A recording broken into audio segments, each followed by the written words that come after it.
Di beberapa hari yang lalu, gue dapat kesempatan untuk hadir di gala premier film Seni Merayu Tuhan. Gue datang karena film itu dibuat oleh orang-orang yang gue kenal dan dekat sama gue. Sutradaranya Kang Kesa David adalah salah satu editor film terbaik di Indonesia. Saking terbaiknya, banyak banget film di Indonesia yang dikerjakan oleh beliau, termasuk Partikelir dan Mendarat Darurat. Nanti kita akan bahas. Yang bikin film itu enak ditonton adalah Kang Kesa. Film itu juga ditulis oleh Mas Salman Aristo. Gue dekat sama beliau dan juga terlibat dalam project bersama dengan beliau. Terus buku itu dibuat dari buku karyanya Habib Djafar. Diperankan oleh Ari Irham, ada Rieke Diah Pitaloka, ada Lutesya, ada Ari Kriting, ada Gusman Sige, ada banyak lagi. Nah, film itu gue hadiri gala premiernya karena gue diundang tentunya, tapi juga karena gue ingin mendukung teman-teman gue dengan karya-karyanya. Keluar mata gue yang kembeng itu akhirnya tumpah juga, nangis karena dampak dari filmnya. Jadi sepanjang film gue kembeng, mata gue tuh udah bener-bener berkaca gitu ya. Pas akhirnya selesai, disamperin sama tim promonya film Seni Merayu Tuhan. Terus gue disuruh berdiri di backdrop gitu, terus ada dua orang. Yang satu megang kamera, dia pakai handphone apa kamera? Kayaknya pakai kamera. Yang satu megang kertas gitu, istilahnya matador gitu, sebuah contekan untuk dibaca. Yang pertama dia bilang, sebutin nama. Jadi gue bilang, nama saya Panji Pragiwaksono, saya seorang komik. Dia ganti, di belakangnya tulisan, sebutkan kesan-kesan nonton film Seni Merayu Tuhan. Terus gue kasih tahu. Terus ada ajakan untuk ajak orang untuk nonton film Seni Merayu Tuhan. Terus aja, sampai ada tulisannya setelah nonton film Seni Merayu Tuhan, mau ngomong apa sama ibu. Nangis gue. Nangis senangis-nangisnya. Karena kegap sama Gusman Sige lagi. Gue nggak sadar sampai akhirnya gue nangis. Ternyata di situ ada Gusman Sige. Terus naon sih mana kata Gusman Sige. Aduh, aing cengeng pisan anjing kata gue. Nangis gue. Akhirnya keluar, setelah gue nangis akhirnya keluar juga dari mulut gue. Gue pengen bilang sama ibu bahwa gue pengen jadi anak soleh supaya bisa doain ibu. Gitu. Nah, film ini terlalu dekat. Dan bukan hanya terlalu dekat dengan realita gue, menurut gue sama semua orang. Film ini sekilas tampak seperti film untuk orang yang beragama Islam. Tapi kalau lu tonton, lu akan menyadari, enggak. Film ini adalah film tentang perjalanan spiritual setiap orang. Bahkan kebanyakan orang. Sehingga agama apapun, ketika lu nonton, lu akan merasakan hal yang sama dengan yang gua rasakan. Kalau kita adalah orang-orang yang mirip. Dan ketika gue bilang orang-orang yang mirip, orang yang kalau dibilang agamanya apa, kita bisa sebut agamanya. Tapi apakah kita menjalankan kehidupan kita sesuai dengan ajaran agama? Mungkin agak jauh gitu. Atau orang-orang yang beribadahnya itu sifatnya performatif gitu. Nggak tahu untuk siapa. Untuk lingkungannya kah? Untuk Tuhannya kah? Nggak tahu, tapi performatif gitu. Jadi cuman kayak dilakuin aja untuk dipertontonkan gitu. Supaya orang lihat gue melakukan ritual-ritual keagamaan dan hal-hal yang diperintahkan sama Tuhan gitu. Apapun agamanya, lo akan merasa dekat dengan film ini. Kebetulan film ini memang dihantarkan lewat kacamata orang yang agamanya Islam. Tapi orang-orang yang terlibat dalam pendanaan proyek ini banyak yang agamanya bukan Islam. Karena mereka, dugaan gue, menemukan sesuatu yang dekat dengan hati mereka juga. Kayak gue memang bukan Islam, tapi gue ngerti apa yang dibahas di Seni Merayu Tuhan. Filmnya sangat mengagumkan. Tapi kita coba untuk mulai seperti biasa dengan ABCD premis film. ABCD premis film tuh ada karakter bernama A, biasanya dia B, suatu hari terjadi C, sehingga dia harus melakukan D. Hampir semua film di dunia itu bisa dijelaskan lewat ABCD premis film. Apapun, mau itu Star Wars, mau itu Toy Story, mau itu Odysseus, mau itu Seni Merayu Tuhan sekalipun, lu bisa jelaskan dengan A, B, C, D premis film. Ada karakter bernama A, biasanya dia B, suatu hari terjadi C, sehingga dia harus melakukan D. Nah, A, B, C, D premis filmnya Seni Merayu Tuhan, ada karakter bernama Hikmat.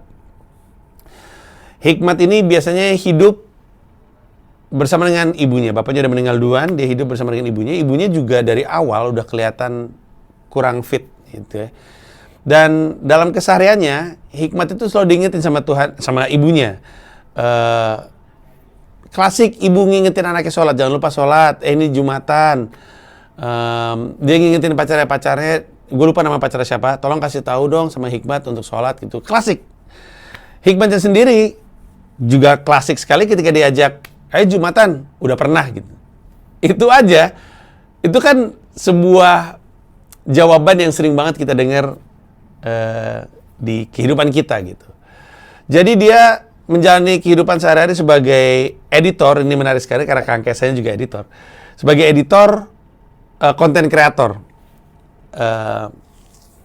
Terus udah gitu, dia yang menjalankan kesehariannya sebagai konten kreator, kadang nongkrong sama temennya yang diperankan sama Kiki. Kiki CJR, bukan Kiki CJR ya. Kiki nama panjangnya Teuku Rizky ya. Terus dan pacaran sama pacarnya yaitu Lutesha. Cerita mereka pacaran beda agama. Suatu hari ibunya meninggal dunia. Tentu dia berduka sekali. Tapi ketika ibunya meninggal dunia, setiap malam dia mimpi ngelihat ibunya nangis. Dan perlu gua highlight di sini, adegan mimpinya Hikmat itu horor banget. Buat gua pribadi, horor banget. Nanti kita bahas lebih lanjut dalam pembahasan soal acting aktor-aktornya. Terus dia tanya sekitar kenapa seperti itu.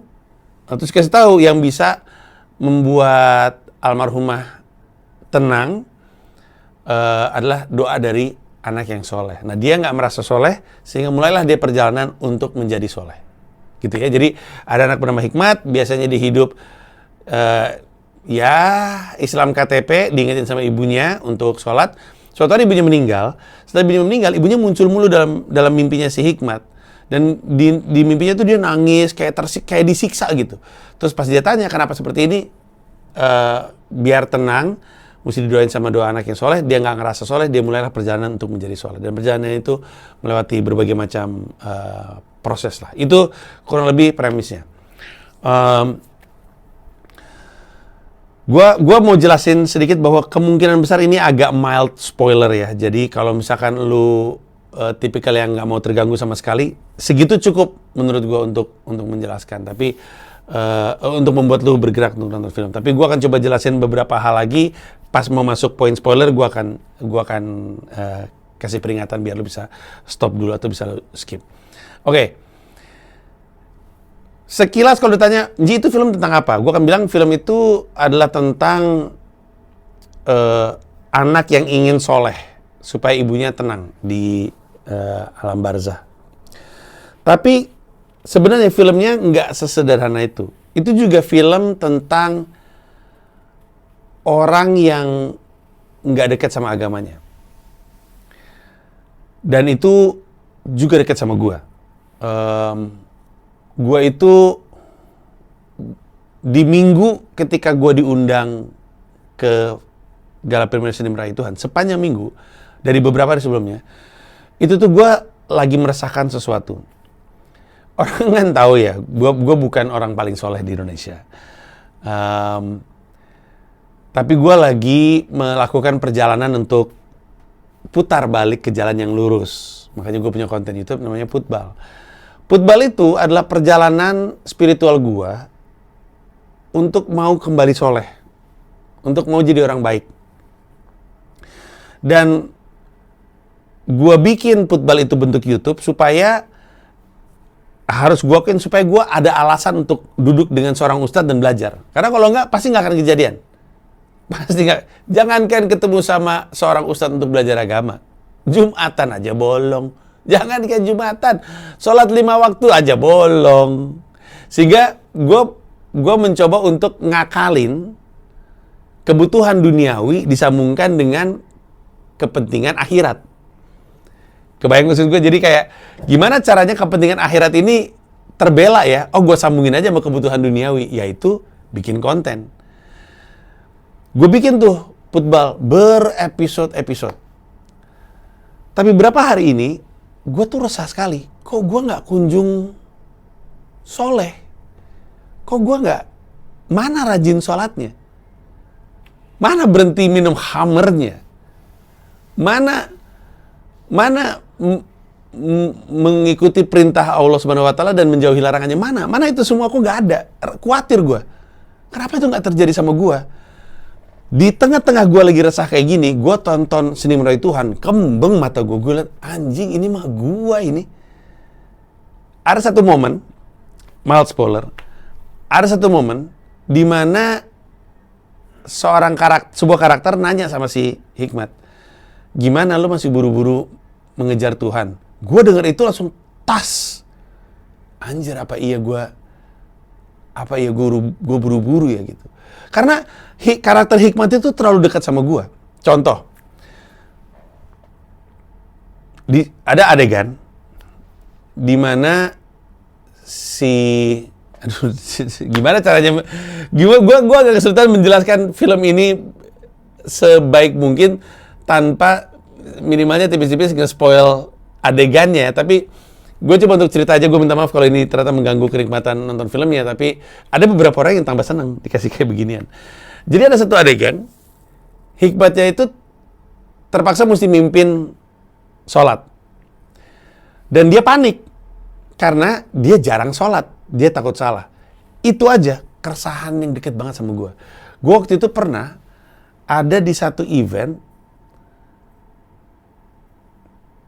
di mana gue harus di eventnya Pita Kuning, di Yayasan Pita Kuning. Di situ ada gua, ada Stenia Gustav, sahabat gua, dan ada Pada Indro. Karena gua sama Stenia Gustav itu pembina, Pada Indro adalah pengawas Yayasan Pita Kuning, Yayasan Kanker Anak. Kami lagi di acara buka puasa Pita Kuning.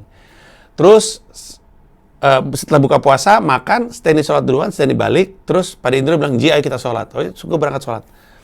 Tiba-tiba pas nyampe musolanya, Pade Indro bilang, "Ji, jadi imam." Masa gue, Pade? Maksud gue, kan Pade lebih tua daripada gue. Lo aja yang jadi imam. Gue nengok yang lain, tiba-tiba mereka udah berbaris gitu. Paniknya, ya Allah, panik sepanik-paniknya. Gue sholat itu jarang. Disuruh memimpin sholat maghrib. Mending kalau disuruh memimpin zuhur atau asar gitu ya. Kan cuman Allahu Akbar, Allahu Akbar, Allahu Akbar gitu kan. Ini kan gue mesti melafalkan gitu. Dan gue kebayang paniknya. Malunya cuman bisa Al-Ikhlas, Anas, Al-Falaq. Kayak, Senji umur lu udah 40 lebih, masa itu doang sih ayat yang lu tahu. Gue tuh ngelihat Hikmat tuh ngelihat gue sendiri gitu. Kayak, astaga Tuhan ya Allah. Aduh. Lu nonton film, kan berharap dihibur ya? Pernah nggak lu nonton film berharap ditampar? Gak pernah kan? Gue nonton film Seni Merayu Tuhan, ketampar bolak-balik, ketepok. Nonton lagi ketepok. Kata gue, gila nih film. Film ini terlalu dekat sama gue. Ada banyak sekali momen-momen di mana Hikmat itu tersudut dalam situasi di mana dia terekspos bahwa dia tuh Islam tuh KTP doang. Islam tuh identitas doang. Dia bukan umat Muslim. Ditanya agamanya apa? Islam. Tapi apakah dia seorang Muslim? Enggak. Nah, gue tuh ngerasa kayak gitu. Mungkin lu ngerasa kayak gitu juga. Kalau lu kayak gue juga, aduh men, nonton film ini tuh gila men. Jadi pertama, ini adalah film tentang orang yang rindu untuk kembali soleh dan perjalanannya itu memalukan. Namun pada saat yang bersamaan, film Seni Merayu Tuhan ini juga tentang film tentang anak yang kehilangan ibu dan menyadari, atau mungkin bukan menyadari bahwa anjir, nyokap gue tuh cuma pengen gue jadi anak soleh. Kebayang nggak? Ini film untuk orang-orang yang masih punya orang tua, entah masih punya ayah atau masih punya ibu. Dan orang ini sampai di titik dimana sebenarnya ya, nyokap gue tuh nggak pernah minta gue jadi orang kaya raya. Nyokap gue tuh nggak pernah minta gue jadi orang terkenal. Nyokap gue tuh cuma minta gue jadi anak soleh. Karena ketika nyokap gue meninggal, nyokap gue tuh berharap didoain. Itu aja. Aduh, nampol ya ampun, aduh. Nampolnya, karena nyokap gue umurnya 80. Baik gue, ataupun kakak gue, ataupun adik gue, bahkan nyokap gue sendiri tahu bahwa udah nyampe ujung. Akan terasa sangat menyedihkan sih ketika hari itu tiba, nyokap gue meninggal. Gue nggak bisa mendoakan gitu. Bisa mungkin kalau Yasin gitu baca gitu, terus ikut pengajian gitu, bisa. Sholat sih sholat. Tapi apakah itu adalah bacaan orang soleh? Apakah sholat itu sampai? Apakah doa itu sampai? Itu kan pertanyaan-pertanyaan yang kita nggak tahu jawabannya. Tentu kalau ada seorang ustadz pasti akan bilang, ya doa lu, ya berdoa aja. Urusan nyampe atau enggak itu bukan urusan lu. Tapi kan lu kan sebagai anak kan, tapi gue bukan anak soleh gitu. Makanya waktu gue keluar dari bioskop, ya aduh ini kenapa gue menangis mulu sih? Kenapa gue nangis mulu sih? Waktu gue keluar bioskop, ketika ditanya, setelah lu ngeliat film Seni Merayu Tuhan, apa yang lu mau sampaikan kepada ibu lu? Gue langsung bilang, dan itu lebih kayak, bukan gue mau ngomong sama ibu, itu kayak gue ngomong sama diri gue sendiri. Gue bilang, gue mau janji bahwa gue pengen jadi anak yang soleh biar gue bisa doain nyokap gue. Pada saat yang bersamaan, gue juga berkaca sebagai seorang tua, sebagai orang tua ya. Gue juga berkaca, nanti ketika gue meninggal nanti, anakku bisa doain gue nggak ya? Tanda tanya besar itu.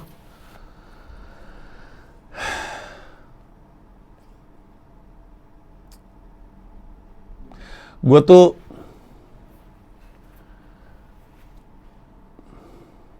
sebenarnya pengen cerita ya, apa yang film ini lakukan terhadap gue. Tapi gue sangat khawatir ujungnya nge-spoiler. Cuman film ini bikin gue sadar bahwa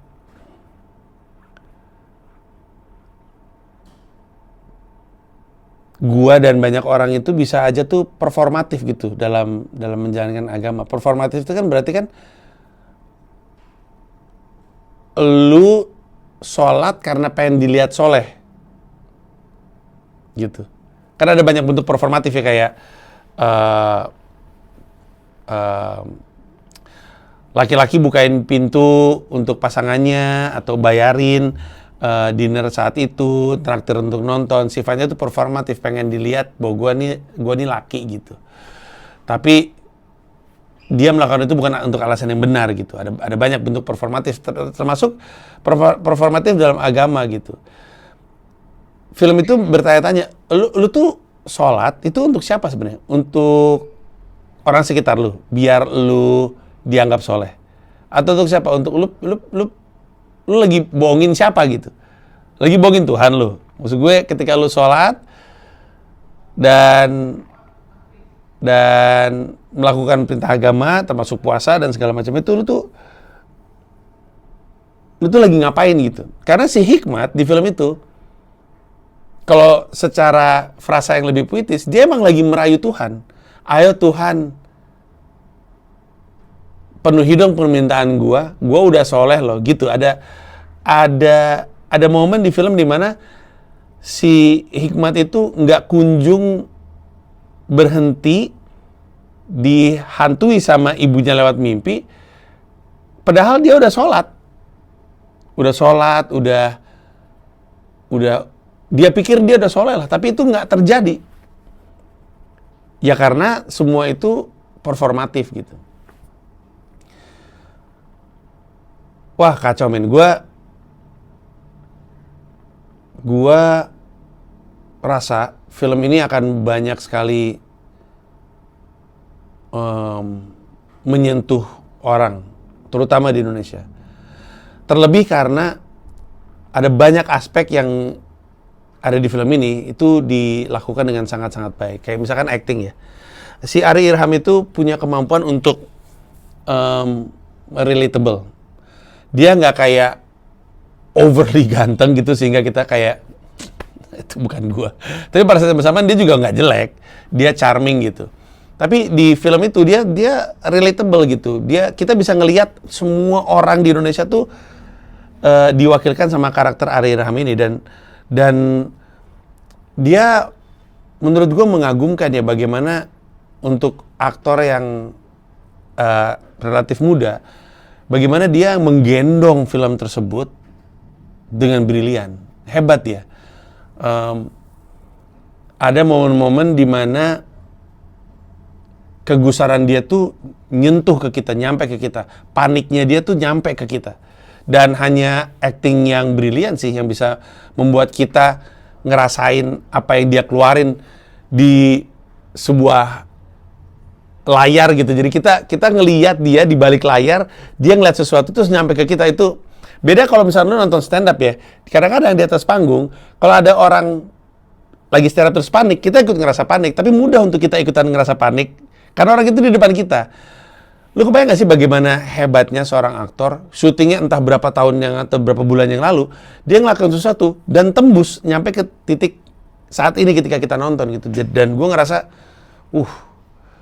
hebat banget.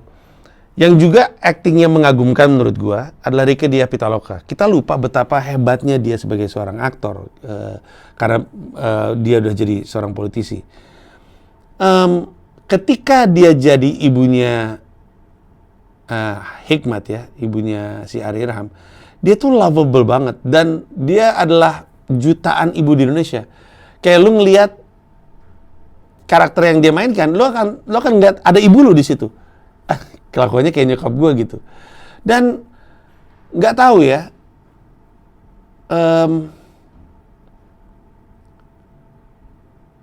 karakter ibu itu so easy to love aja gitu, kayak ya ampun jadi ikut sayang sama karakter ibu ini. Lalu tiba-tiba, usai si karakter ibunya meninggal, pemunculan karakternya ibunya Hikmat di mimpi, itu udah kayak film horor men.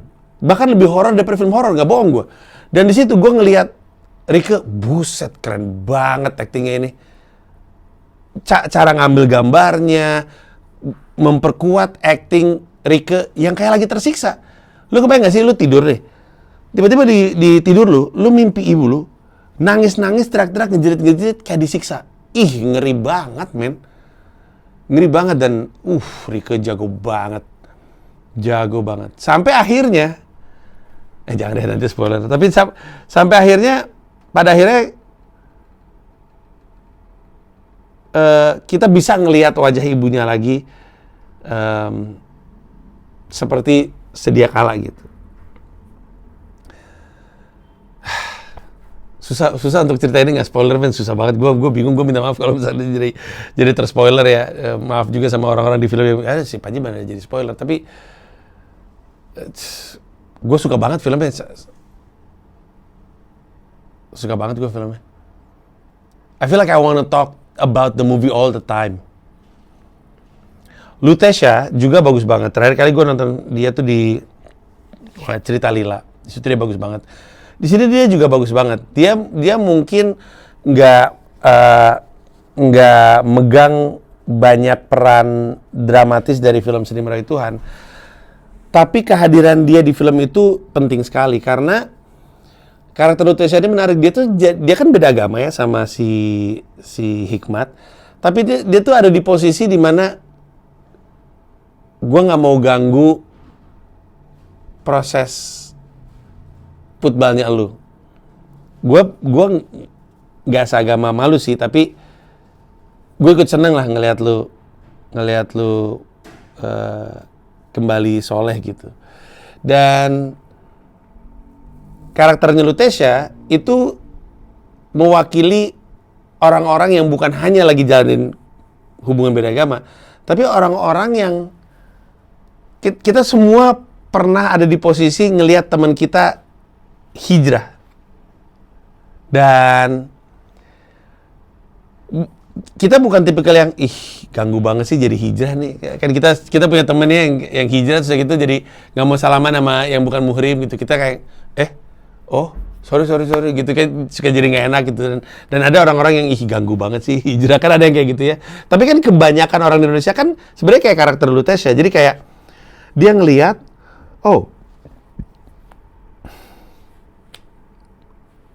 ada perubahan nih dari si temen gue ini, dari si pasangan gue ini ya. Dan kita yang gue lihat dan memantau dari jauh aja. Dan untuk semua orang yang pernah ada di posisi ini, lo akan ngelihat Lutetia, karakter Lutetia, dan lo akan ngerasa dia mewakili lo.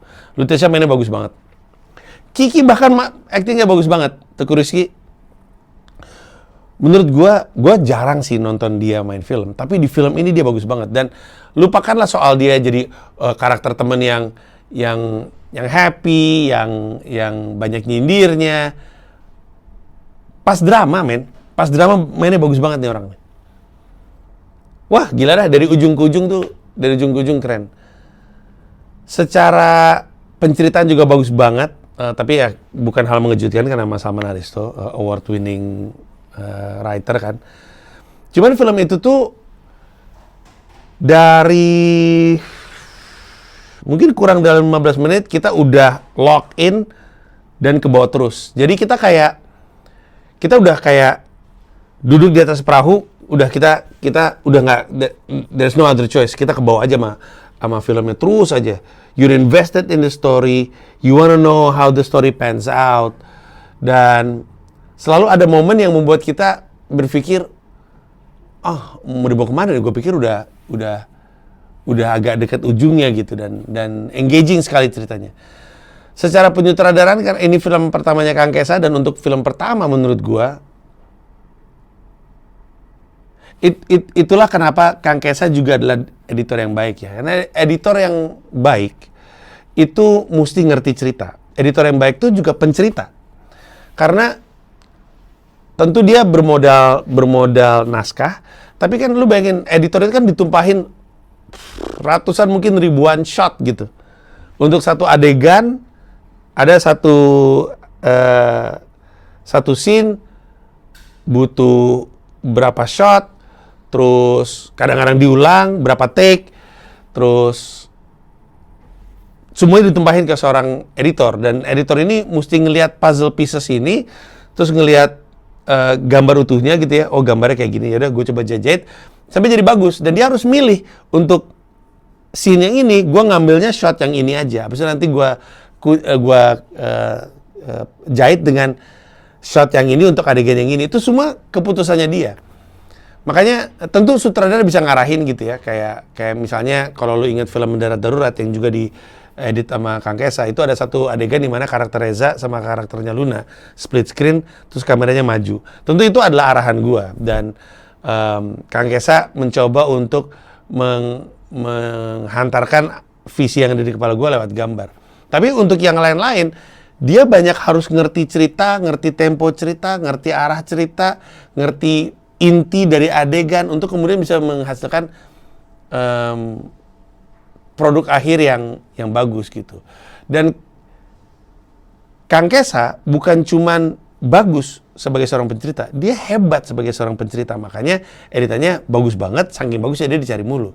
Dan kini kehebatan Kang Kesa dalam menjadi seorang pencerita itu juga terlihat dalam film Seni Merayu Tuhan, karena setiap dan memang dia yang edit ya, setelah gue tungguin gitu, dia bukan cuma nyutradara, dia yang edit juga bersama dengan satu nama lain. Kita tuh kayak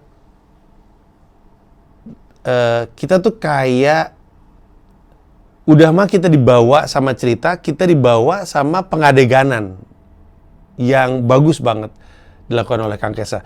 Mungkin Kang Kesa juga bukan tipikal sutradara yang angle-nya gimana gila-gila gitu, tapi shots yang dia pakai sesuai dengan kebutuhan scene-nya. Dan itulah yang membuat filmnya engaging banget gitu.